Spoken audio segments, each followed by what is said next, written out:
কাতলা ধরতি, পাঙ্গাস ধরতি, শিং ধরতি, মাগুর ধরতি। এই পরিমাণে কষে পাওয়া যাচ্ছে। ওই কি রে এটা আলু ঘাটি না, এটা হলো বিলের মুড়ি। দেখতেছি দইয়ের ঘাটি। এখানে একটা বিল ছেঁচা হয়েছে, তো বিলের মুড়ি এসে দেখছি যে মাছের চেয়ে দর্শক এবং যারা মারতেছে তাদেরই বেশি দেখতেছি। তো কি মাছ মারতেছে সেটা আপনাদের মাঝে এখন তুলে ধরবো। ক্যামেরাম্যান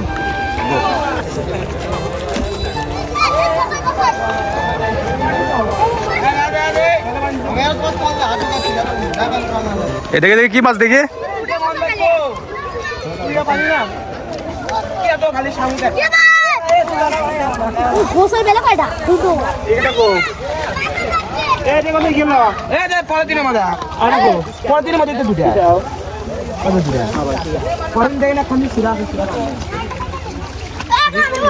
সেরা দিবে তাইও ভয় করে গেছে একদিন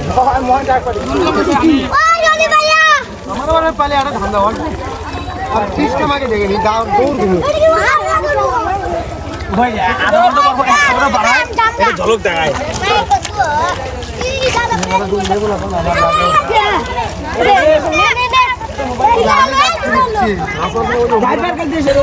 ও মারে তোমরা কি মাছ ধরলা? কাতলা ধরতি, পাঙ্গাস ধরতি, শিং ধরতি, মাগুর ধরতি। তুমি না বড় ধরনের চাপা মাছ। হ্যাঁ, তাহলে এই যে মাছ মারা বাদে তুমি ভোট চাইতে আসছো? ভোট নিয়ে যাচ্ছা?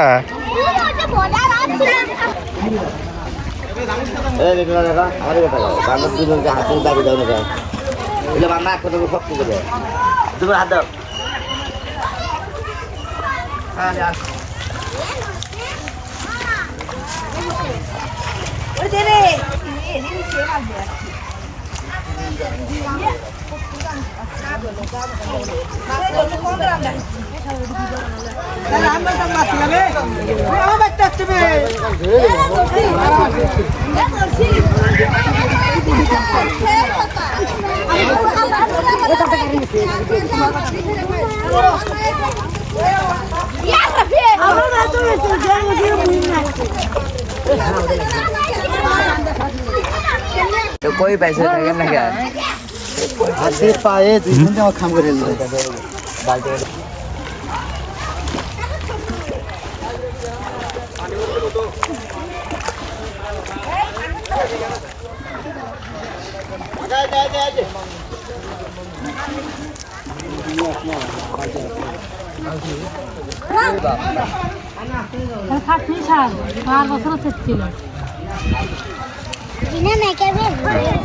আরে এবার তো শেষ করা এবার শেষ না আমি জানতাম।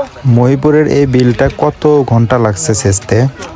ভাই আমাদের এটা শেষতে কালকে 8টার দিকে মেশিন লাগাছি, আজকে 11টার দিকে শেষ হয়েছে। তো এখন আমরা মাছ মারতেছি, ভালো মাছ পাওয়া গেছে, গোছের পরিমাণটা একটু বেশি। ইয়া তোমাদের কি তাতে কি যে পরিমাণটা খরচ হয়েছে সেই খরচটা কি উঠে আসবে? হ্যাঁ ইনশাল্লাহ উঠে যাবে, খরচ উঠবে, প্রতিবারই উঠে যাবে। মাছ কি মাছ পাইলে? এই দেখেন এই যে গোছের কত আসলে এই পরিমাণে গোছে পাওয়া যাচ্ছে। আর শুধু কি খালি গোসুই মাছ নাকি অন্য? না, গোছে আছে, ছাতন আছে, ট্যাংরা আছে, শিং আছে, শৈল পাওয়া গেছে 2-4টা।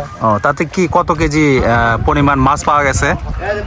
ওই 40-45 কেজি মাছ পাওয়া গেছে। যাক আলহামদুলিল্লাহ। তো দর্শক শুনতে পারলেন 40-45 কেজির মতন মাছ পাওয়া গেছে এর ভিতর।